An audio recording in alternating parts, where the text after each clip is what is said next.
তোমালোকক কোৱেশ্চন বেংকৰ কোৱেশ্চনবোৰ কৰি দি আছো আজি মই first lesson to induction and its kinds আগমন আৰু ইয়াৰ প্ৰকাৰ তোমালোকক ফাৰ্স্ট লেসন টুৰ 1 মাৰ্কৰ কোৱেশ্চনবোৰ কৰি দিছো ফাৰ্স্ট কোৱেশ্চনটো আছে induction supplies the universal premises of deduction is it true নিগমনত আধাৰ বচন হিচাপে ব্যৱহৃত হাৰ্বিক বচন আগমনে যোগান ধৰে এটো সত্যনে সত্য সত্য লিখিব লাগিব এনসাৰটো হ'ব 1 or 2 সত্য number 2 which of the following statement is not correct এটো উপৰ কোৱেশ্চনটো 12 ত আছে এটো 12 ত আছে ইয়াৰ তিনটা দিছে বিচাৰি উলিয়াব লাগে কোনটো শুদ্ধ নহয় এটো মনত ৰাখিবা তোমালোকে দিছে যে which of the following statement is not correct বুলি দিছে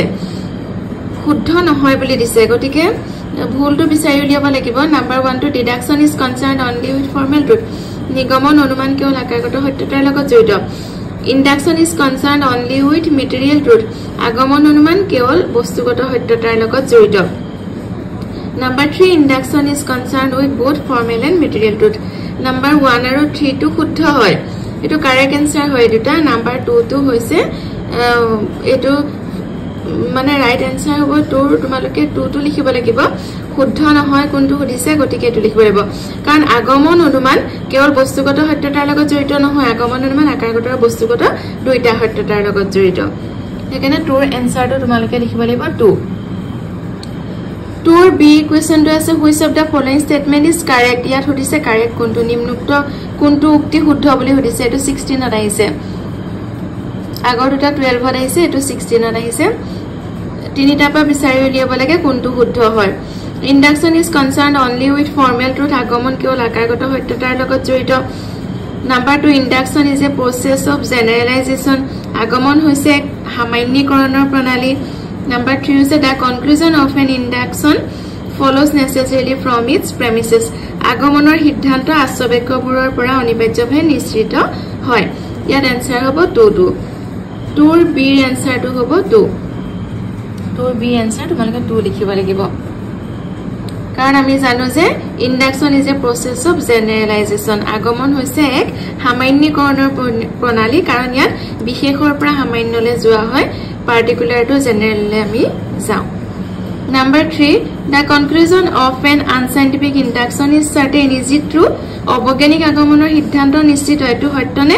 অবৈজ্ঞানিক আগমনৰ সিদ্ধান্ত নিশ্চিত নহয় ফলস লিখিব লাগিব নাম্বাৰ 3 আনসাৰটো অসত্য হ'ব ফলস হ'ব কাৰণ আমি জানো যে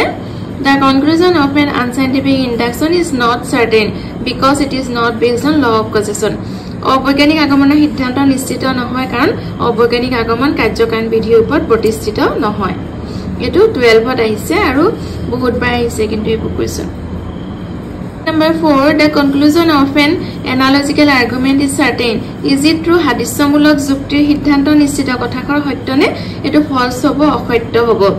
কাৰণ the conclusion of an analogical argument is not certain because it is not based on law of causation হাদিশ্যমূলক যুক্তিৰ সিদ্ধান্ত নিশ্চিত নহয় কাৰণ ইও কাৰ্যকাৰণ বিধিৰ ওপৰত প্ৰতিষ্ঠিত নহয় গতিকে আনসাৰটো হ'ব ফলস Question number 4 ৰ আনসাৰটো হ'ব অসত্য false Question number 5 find out the correct answer শুদ্ধ উত্তৰটো বাছি উলিয়াবলৈ কৈছে 13 ত আহিছিল Inductive leap is a passage from general to particular general to general particular to general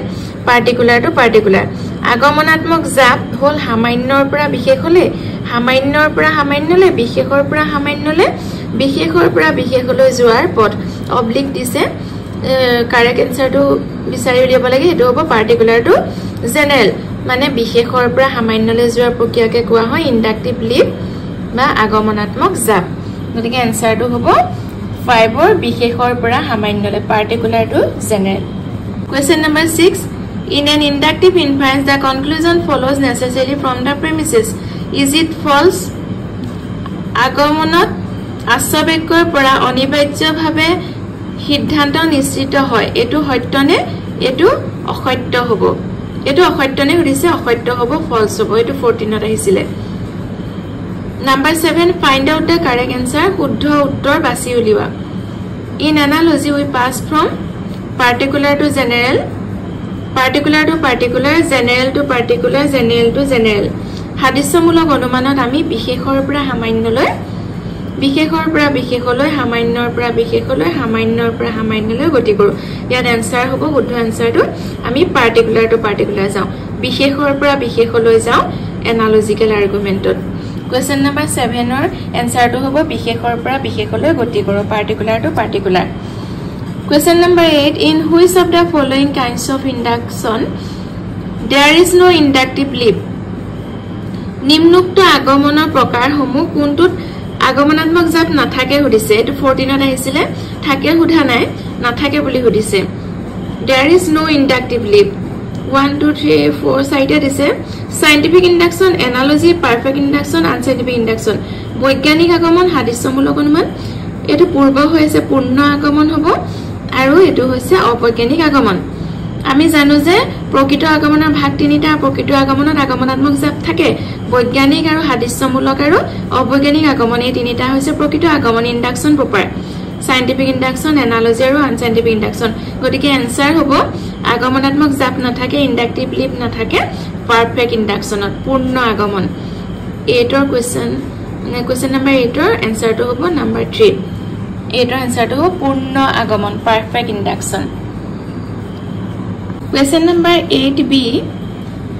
In which of the following kinds of induction there is inductive leap বুলি সুধিছে নিম্নোক্ত আগমনৰ প্ৰকাৰসমূহৰ কোনটোত আগমনাত্মক জাপ থাকে বুলি সুধিছে 16ত আহিছে গতিকে ইয়াত দিব লাগিব perfect induction analogy colligation of facts induction by parity of reasoning পূৰ্ণ আগমন হাদিশ্যমূলক অনুমান ঘটনা সংযোজন আৰু এটা হৈছে যুক্তি হাদিশ্য অনুমান ইয়াত আনসাৰ হ'ব এনালজি ইয়াত হাদিশ্যমূলক অনুমানত আগমনাত্মক জাপ থাকে Number 9 The premises of an inductive inference offer certainty for the truth of the conclusion Is it true আগমন অনুমানৰ আশ্ৰয়বাক্যই সিদ্ধান্তৰ সত্যতাৰ নিশ্চয়তা সাব্যস্ত কৰে এটো সত্যনে 14ত আহিছিল এটো অসত্য হ'ব কাৰণ আগমনৰ প্ৰেমিস আশ্ৰয়বাক্য কিটা সত্য হলেও আমি সিদ্ধান্তটো সত্য হ'ব বুলি ক'ব নোৱাৰো The premises of an inductive inference offer certainty for the truth of the conclusion Is it true এটো false হ'ব আনসাৰটো হ'ব false Question number 10 All men are religious is the proposition analytic or synthetic সকলো মানুহ হয় ধাৰ্মিক এই বচনটো বিশ্লেষক নে সংশ্লেষক আনসাৰটো হ'ব সংশ্লেষক বা যথাৰ্থ real or synthetic হ'ব আনসাৰটো এটো 16ত আহিছিল কোৱেশ্চনটো Question number 11 What is the essence of induction proper যথার্থ আগমনৰ মূল লক্ষণ কি যথাৰ্থ আগমন মানে প্ৰকৃত আগমনৰ কথা কৈছে তাৰ মূল লক্ষণটো প্ৰকৃত আগমনৰ মূল লক্ষণটো হৈছে ইন্ডাকটিভ লিপ or ইন্ডাকটিভ হ্যাজাৰ্ড আগমনাত্মক জাপ বা সংকট হৈছে আগমনৰ মূল লক্ষণ এটো 16ত আহিছে 17ত আহিছে Question number 12 Is perfect induction and induction proper পূৰ্ণ আগমন যথাৰ্থ আগমন হয়নে মানে যথাৰ্থ আগমন মানে প্ৰকৃত আগমনৰ কথা কৈছে ইয়াৰ আনসাৰটো হ'ব নো এটো 16ত আহিছে 17ত আহিছে কাৰণ পূৰ্ণ আগমন যথার্থ আগমন নহয়